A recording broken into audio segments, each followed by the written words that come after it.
Hey guys, currently reporting from some random rehearsal studio in Orange County where I will be playing the drums with a few friends today, as you guys probably already saw from some intro shots. And yeah, this kind of encompasses the reason I've been missing from YouTube for the last 2 or 3 weeks. I've been just really getting back into music, which you guys probably don't know, but I used to be really into when I was younger, and tried getting back to my roots this month, and it's been a lot of fun. Also have been doing more of just other things that I enjoy, such as video games and the gym and chess, among other things. The reason why is I, for whatever reason, just felt kind of burned out with poker and YouTube and the high stakes scene and all that stuff. It just got a little bit overbearing, so I decided to step away and enjoy some time doing other things, which I think is a good decision, because if I get burned out, then I'm just gonna want to probably quit altogether. So taking breaks like this allows me to hopefully keep this channel going for a long time.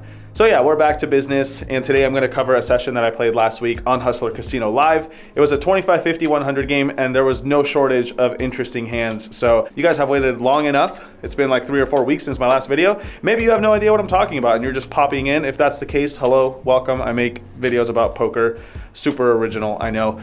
That's enough blabbering. Let's get straight into some poker hands right now.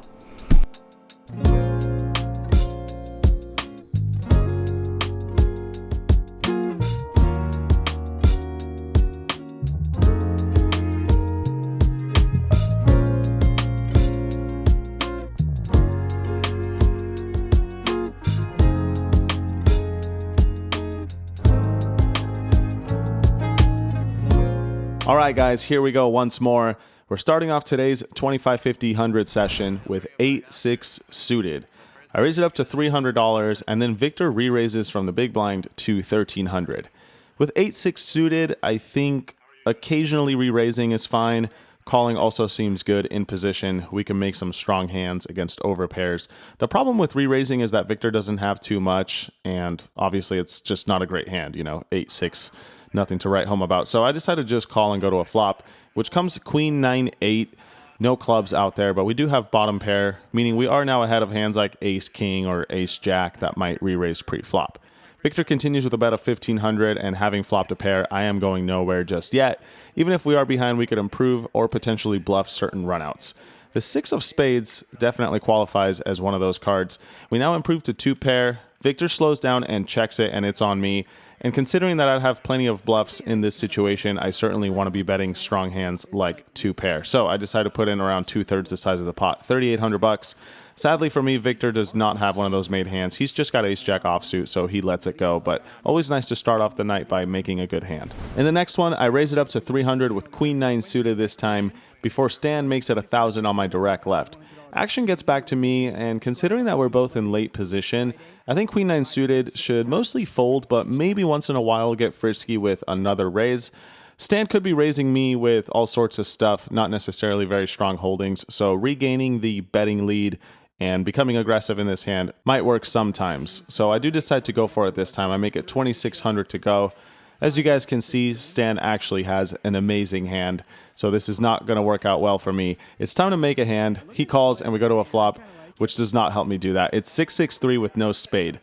So, yeah, I was getting out of line before the flop with queen 9 of spades, but come on. 6-6-3, the dealer could have done a little better than that. But either way, I'm going to continue betting with a small size, just like I would if I had something strong like aces or kings. I put in $2,000, and Stan makes the call. Turn card shouldn't change anything, it's the 4 of clubs, and considering that I bet really small on the flop, I do think Stan might have called with hands like ace high, which might now fold to another bet. So I think to myself, how much would I bet if I had a value hand? And I think I would go for another small bet to set up an all-in on the river. I'm going to do the same thing with queen 9. I put in $2,500, but as y'all can see, Stan has pocket kings, and that's probably not going to fold to a small bet. It's not going to call either. Instead, he decides to announce all in, which gives me no choice but to conclude this queen 9 adventure. Nice hand, Stan. This was certainly not a necessary play on my behalf, but playing hands like these occasionally allows us to get paid when we do have it, so I guess that's the silver lining. Moving along to the next fun hand where I put on the $200 straddle. Pepe opens up the action to $1,200, a pretty big raise, and I defend with 8-7 suited. We go to a flop, which is what you call an action flop for sure. It's ace 8-7, giving me bottom 2 pair and Pepe top pair with a decent kicker. I check, he bets 2100, and considering that there are plenty of draws available and possible hands that I might check raise with that aren't necessarily strong, I will for sure be doing the same thing with a flopped 2 pair. So I raise it up to 7600. Pepe wastes no time at all in calling, and we go to a turn card, which seems pretty good to me. It's the Queen of Hearts. No flush draws or straight draws get there, meaning we could continue to get paid. So unless he turned 2 pair with ace queen, we should still be in good shape. I decided to go for a big sizing, just like I would if I were bluffing. 24,000 into the middle. Pepe also hates getting bluffed, so I was thinking about that as well. And sure enough, he has a really hard time with this bet. It takes him a few minutes before finally deciding to fold. Meh. Bad news for us. It looked like he wanted to call multiple times, but in the end, he makes the right decision. But still, I'm happy to take it. Bottom 2 pair is always vulnerable to some scary runouts. I'll take down the $41,000 pot any day. And with that, we move to a much better hand than 8-7. This time we've got ace king. Interesting developments in this one as the $400 straddle is on. Victor raises up the action to 1200 from late position, and then Andy puts in a re-raise on the button, but it's not very big, from 1200 to 3200.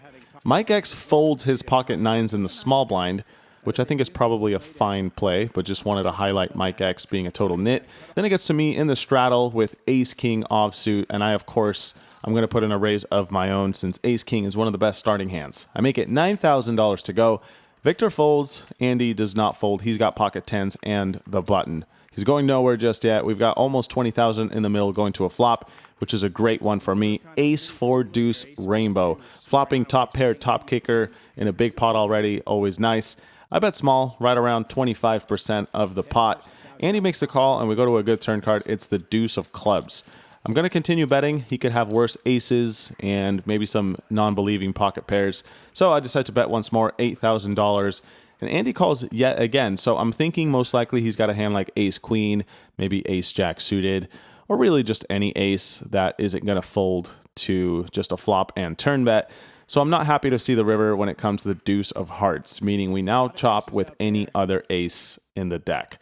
For that reason, I come up with the master plan in my head of checking to Andy in hopes that he will bet an ace, and then maybe I can check raise all in and represent like I've got pocket aces, since given the pre-flop action, it's much more likely I'll ever have that hand than Andy would, and who knows, we might get him to fold a chop. However, all that planning comes to no fruition as I check and Andy just snap checks it back with pocket 10s. So maybe we lose out on some value, but questionable whether or not he would have called another bet. Still happy to win a flip versus pocket 10s and get some value after the flop. In the next one, Brown Balla opens it up to 300, and I'm next to act with King 8 of diamonds. King 8 suited isn't really strong enough to call, especially with players left to act behind, so I think the best course of action is to fold or re-raise. This time I re-raise. I make it 1300. Yoda now cold calls from late position, and then Brown Balla calls as well. So we go 3 ways to a flop, which comes King 7-5 with 1 diamond. Kind of a sketchy board, many draws available, and also hands that we could just be behind already. So when it checks to me with a pretty bad top pair, I decide to check it, and Yoda checks as well. Turn card is the 7 of hearts. Brown Balla checks again, and I decide to check it yet again. Not really sure if there's a lot of value in betting, and it's also good to occasionally check strong hands multiple times, just so that it's unpredictable when opponents play against us. Yoda now bets 1700, Brown Balla folds, and of course I make the call. Raising doesn't really make sense, folding out of the question. River card comes the 5 of diamonds. Wait, I check and Yoda bets once again, $4,000. I don't want to snap call because I feel like it's almost rude to snap call when people are bluffing, unless of course you've got like a super strong hand. But I do give it a little bit of thought before eventually calling. Nothing else I could really do after playing my hand this way. And fortunately for us, Yoda is trying to steal this one with queen high, and we win this one. So getting on a little bit of a good run here, and it looks like that's going to keep going when Andy makes it 1,000. Brown Balla calls, and I look down at pocket kings in the big blind.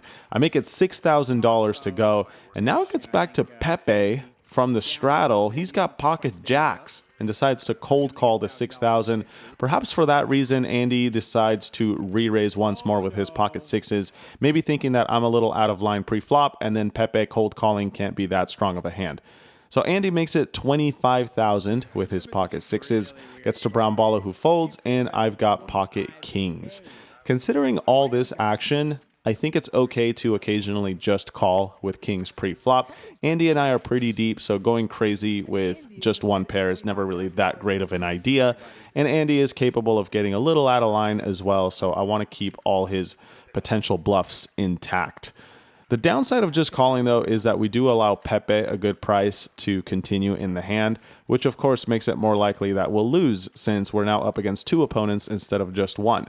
Either way, it seems like a little bit of a gamble. If I re-raise, then maybe I lose all the action from both of these guys. If I call, then maybe I risk Pepe or Andy flopping something better than my pair of kings.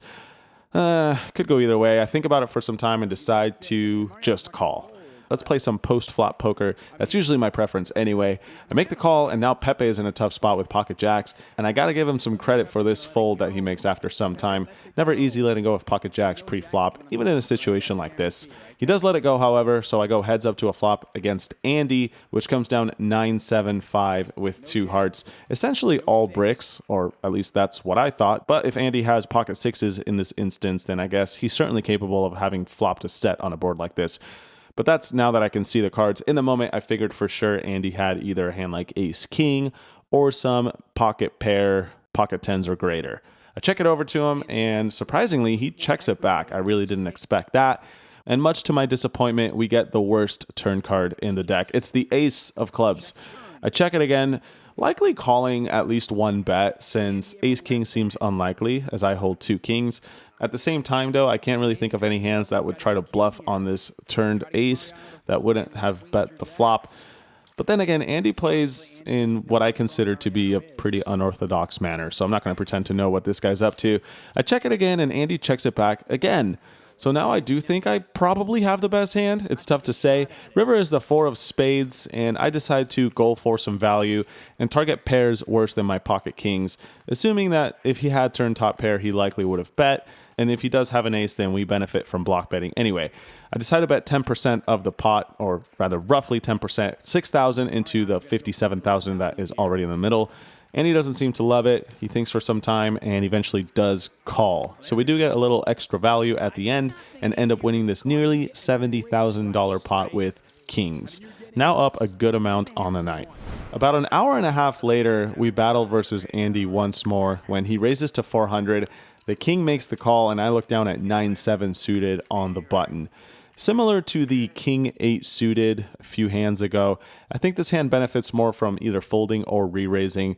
Granted, I am on the button, so flatting is probably just fine, but this time I decide to get aggressive. Having a good table image at this point and position, I think it's not too terrible. I make it 2,000 to go. Andy calls with his pocket tens, and the king gets out of the way. So we go heads up to a flop, on which I flop middle pair. It's 8-7-3 with a diamond. Not bad for 9-7 suited, but this is a board that's going to be a little better for him than me. So I think I should either check it back or bet pretty big. This time I decide to check it back, and we see an interesting turn card. It's the 4 of hearts, meaning 6-5 now makes a straight. Andy now decides to lead out for $3,300. And there are plenty of hands that we're beating, but also plenty of hands that we're losing to. I think that means calling makes the most sense, so I do decide to call. Certainly not in love with the situation, but after having checked back the flop, we can't just fold second pair just yet. River card is decent. It's the 4 of clubs, meaning none of the draws complete, or rather any of the draws that he could have had on the flop or turn. If he already has a made hand, well then that shouldn't really change either. Andy now leads out for $6,300, which is right around half the size of the pot. And I definitely don't love it. It doesn't seem like a super bluffy play from him, but at the same time, we are still beating a lot of potential missed draws, like I said. And who knows, he might even be betting a worse hand like 7-6 or pocket sixes, maybe pocket fives. On top of that, we don't have to be right very often, as he only bet half the size of the pot, so I only have to be right like 25% of the time or something like that. So yeah, I decide to make the call, and this time we are not right, as Andy gets max value with his pocket tens. Nice play from him, and this is a perfect lesson of what might happen if you decide to play hands like 9-7. In the next one, guess who we're playing against? That's right, Andy once again. Seems like we're really running into each other today. At least the deck is doing that for us. Peppa limps for 200. Andy raises to 1,100. The king calls on the button, and I've got a suited ace in the big blind. Seems like you could go either way with this one, but considering that Andy is raising Pepe's limp, and the king, or rather the so-called king, calls on the button, it's very likely that none of these guys are super strong. So I decide to capitalize on that. I make it $6,100 to go. Gets back to Andy, who calls with his king queen. The king decides not to call, and so we go once again heads up to a flop against Andy. Not bad. It's 9-8-6 with 2 hearts, giving us top pair, top kicker, but this is a board that's almost always going to be better for my opponent than for me, considering that I re-raised pre-flop and he just called a raise. I decide to check it. Andy, however, does not. He puts in a bet of $5,300, perhaps recognizing that this flop is better for him than for me. So he decides, why not? King, queen offsuit, let's try to steal this one. I've actually got top pair though, so of course I'm going nowhere just yet. Raising accomplishes nothing, folding out of the question. I toss in the money, and we don't get a great turn card. It's the queen of hearts, meaning all sorts of draws get there, like jack 10, flush draw gets there, and even random hands that might have been stabbing, like for example, let's say ace queen with a heart or king queen with a heart. All these sorts of potential bluffs you could have had on the flop now improved to top pair, which of course beats my 9. I check it again. This time he bets 11,400, it looks like. And on this turn card, I think it's time to give it up. On some other runouts, I definitely would have hung on, but this is not one of them. And fortunately for me, Andy was not bluffing as he had turned top pair.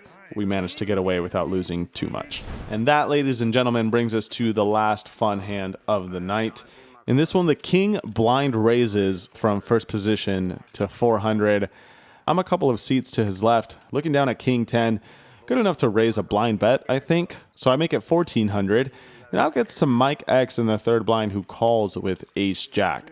The king looks down at the bad news. He's got a deuce offsuit. He lets it go. So we go heads up in position to a flop of ace queen 4 with 2 diamonds. So I've got a straight draw, a potential flush draw. Maybe I could even represent the flush if a diamond were to come. And it's also a board that's generally going to favor me as the pre-flop raiser. So when Mike checks, I decide to bet the size of the pot. Betting small also seems okay. Occasionally betting large is a decent play, I believe. So I make it 3,000 to go. Mike doesn't seem to love it, but of course he's got top pair, strong kicker, can't go anywhere just yet. He calls, and the turn is not great. It's the 4 of hearts pairing the board. He's probably not going to let go of an ace on this exact turn card, but after he checks, I consider all possibilities, and if I did have a hand like ace king, pocket aces, pocket queens, ace queen, you guys get the idea. All these sort of strong value hands, I would certainly be betting. So it's important to also find hands that I would be bluffing for the same size. And I think king 10 with a diamond is an okay candidate. Perhaps a little too wide, but maybe not. I mean, we have removal to ace king and ace 10. And he could also have any sort of queen that calls the flop and now releases to a turn barrel. So I do decide to unload the clip. I make it $8,000 to go. Mike X thinks for quite a while and then eventually calls. So that's not great news, but I'm still planning on bluffing a lot of rivers. Any diamond, of course, I could represent a flush, since it's very unlikely Mike is calling down with a flush draw out of position. Could also go for it if a 10 were to come, for example. And of course, a jack would give me a straight, which I'd be more than happy to see. However, it is the deuce of spades, which is a very miserable card. Pretty unlikely that we're going to get a lot of credit at this point. I do wonder if going for an all-in might have worked, since if I'm being honest, that's what I would have done with a hand like pocket queens, for example. But I decided against it and just waved the white flag. I check it back. And Mike wins this one with ace jack without a diamond, which I don't really know if he would have folded even for an all-in. It definitely would have been a disgusting spot for him. And I feel like we might have had to wait on a 5-minute decision from Mr. X. But we'll never know because I gave up and Mike wins this one. So that concludes our night here at Hustler Casino Live. Like I always say, I hope you all enjoyed the hands.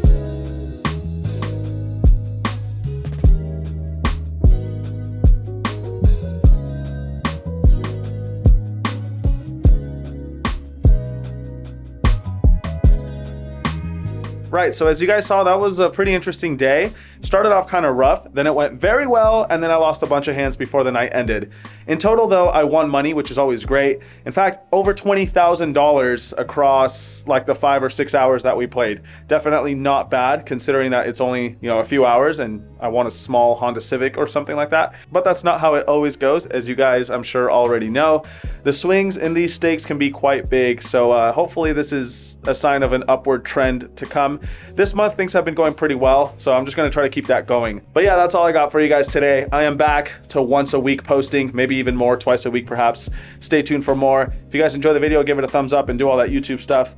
That's all I got. So until next time, good luck at your local tables. Peace.